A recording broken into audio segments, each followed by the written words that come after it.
hi highway si ka tangin khowela kong pui zau beran tia chuan kan lut to na ai In a quarter mile, use the second from the right lane to turn right onto I-10 Frontage Road West.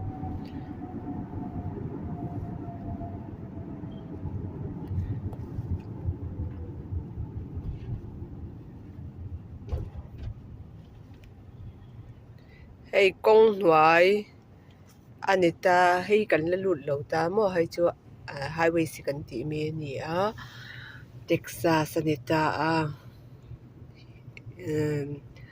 hei a hnuaiah pawh hianin heti lamah hianin lane li a awm ta a hnuaiah hianin a lehlam pang nen chuanin a lehlamah sawn a lehlam atanga rawn kal saw lane li ni bawk a a chungah khianin lane riat a awm bawk a hemi hi chu ni taphot ta hei hi chu khowela kawngpui sar zau ber an tih mi chu kan lut dawn zo ani chu maw a la ni hri lo ei saw ti lampangah pawh sawn chati sawn a awm ta a Texas US hi a that ve em na chan chu hetiang ang che hian ni mai kawngpui te hi ki tuna mi ki achunga ni use the ki second from the right lane to turn right onto I-10 Frontage Road West. achung kha ni ta a hei kan lut dawn hei hi mo tuna kawngpui hi so hei hi ni ta hei hi a hnuai ani ta khowel kawngpui zau ber hei hi a hnuai atangin ani ta hei lampang rawn kal hi tuna kala ta chuanin a lehlamah sawnin sati lampang zawnga phei kha heti lam zawnga rawn kal hi tuna hian an ni ta chumi zuah a lehlamah sawn kawng tho ani a kal lam le hawl lam ang chi kha khami kha ni ta khatiang khan ani ta chuanin US a enge a tha ka ti em na chan chu dawr nei ti ang reng vel te pawh hianin ei hemi a chunga mi khi I kong chung vek ani samaw hi khi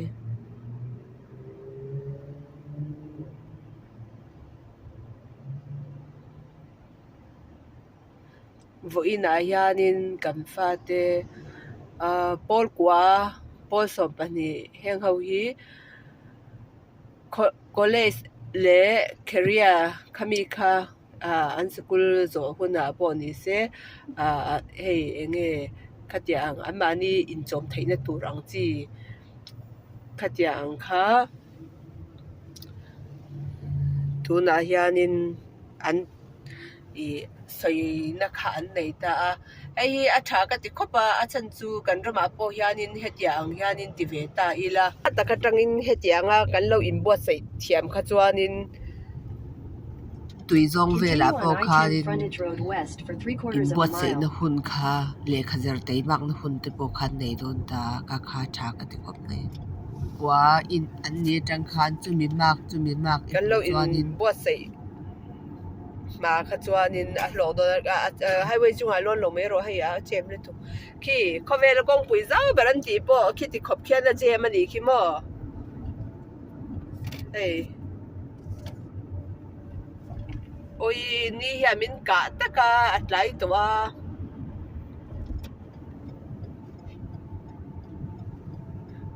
holama lift zokila thang hei khi a jem le tu ke ni pawh kawngpui lawn kan tum nan ma se hei en ro a lu na tur pawh hi a jem tak ani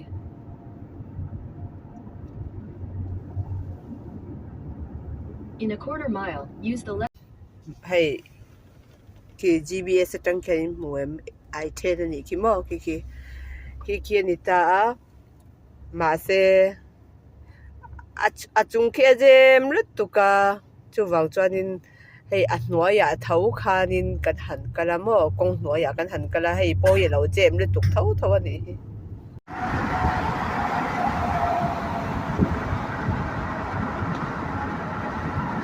Slide left into the I-10 West ramp.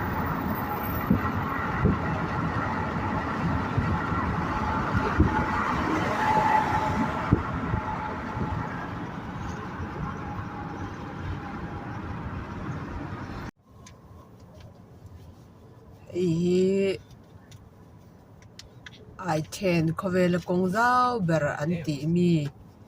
nuai ye tangin kan kala hei he tiang hian kongchung tam to ka omani chumo a jem ve le to kong hnuai po hi a boi thlai tu ka englawania ni sat le tu ka wang hian in mo du angin video po hi karon la thei lawa mania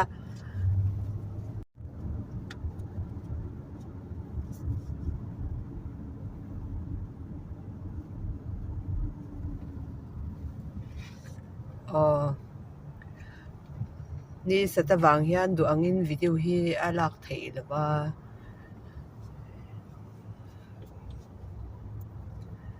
kampa ber driver line ni bangin karon la thei ni ke mai cha ka kalon pe viau nan kala thei lawa asir de ila mudu takin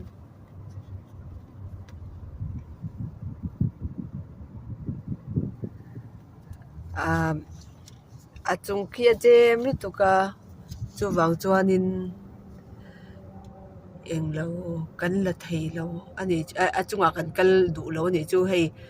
kan fa te sikul chungchanga enge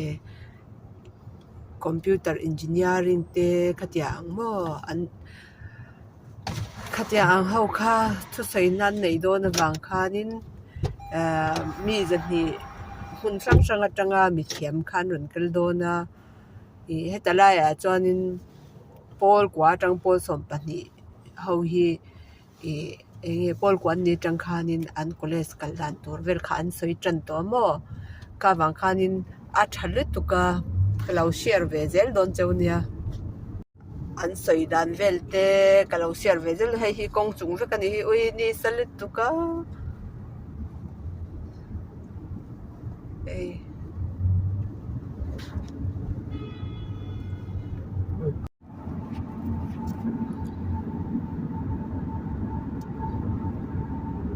how to company ang chi te damdoi in ang chi a te hianin building hi an nei sang ta In a mo quarter mile, ma slide se left a onto the that I-10 na West em ramp. headline chu a that na em pakhat ka ti chu ama hianin englo parking hi zau tak hi an lo zo sa thi no mo kha that na lia Slide left.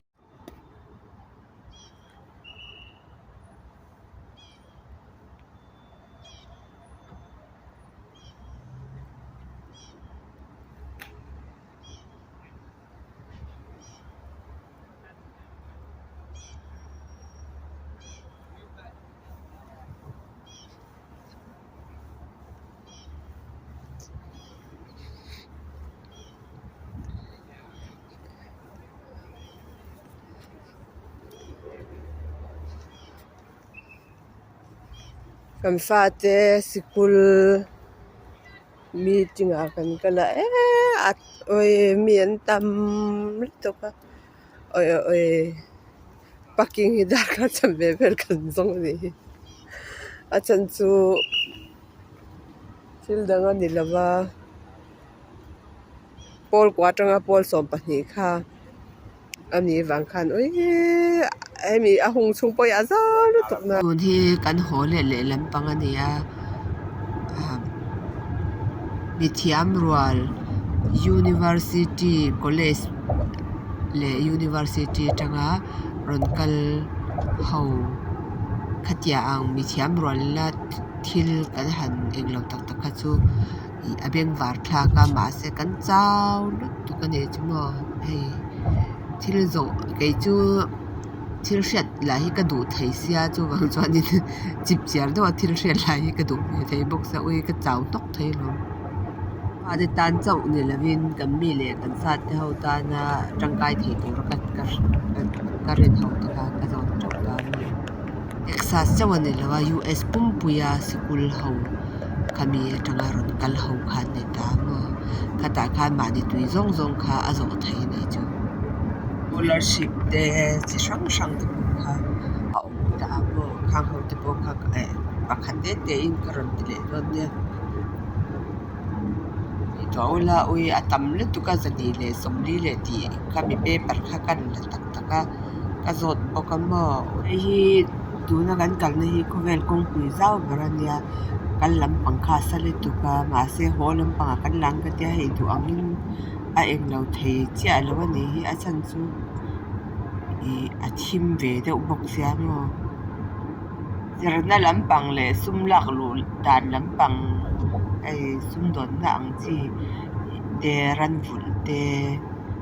khetiang hi ke chu ka tui na zong ania mo hei khai chin ang chi te po ni se mo khetiang lampang hi chu ke i ka in sorbing tak tak phai chanin mut na chang poi ka hra lo lam khetiang te ka chiara ka tiang mo ka ngei ven thei le tu nam le ram le nam ma son tur hi chuanin kan in tau del hi anga ya kami in tau del tur chuanin khatiang thlai chin te zerna lampang thiam te sumdon na lampang kan thiam te po hi apoi mo lu to a pathian hi chu ama saber chuan ni e ma se pathian ti lwa chun khatiang ho kha apoi mo lu tu ka chuan in thla pun te po hi apoi mo lu tu ka mo fanei tam hi mo apoi re re lo Bible hi voi som talin chiar chhuatir ulangin mi high school pass ai hi chuan an fing deuh hrim hrim Bible voi som talan chiar chhuah hi chuan le chiar po hei phone te TV tang tenin mizo Bible kha katia tian a inziak sa te nen khanin tikhan ka fa te ho ne tikhan ron kan chiara a tong po ni se tong zerna tan po mo kha kha alo thalu tu ai ke ma hi in shet ang hianin ka hritlang ve theisia khatiang awang ka o hi a fu thei lo mo khatiang atan po khanin mizo Bible te kha tikhanin kan tita ka tikhanin TV a ka chua kan Bible kha kan sei kan Bible kan chiar ni boka kha mizo to kan zir ni boka mo a chiar kan ziak le chiar kan zir kha ni boka awa in he phlang vek ani chu i khatiang cha khan nam dang tong po ni se khatiang khanin a in ziak chi ang kha han chua ulangin mo tong kha dapolin in thiam ti na ni me un pan mam vek ule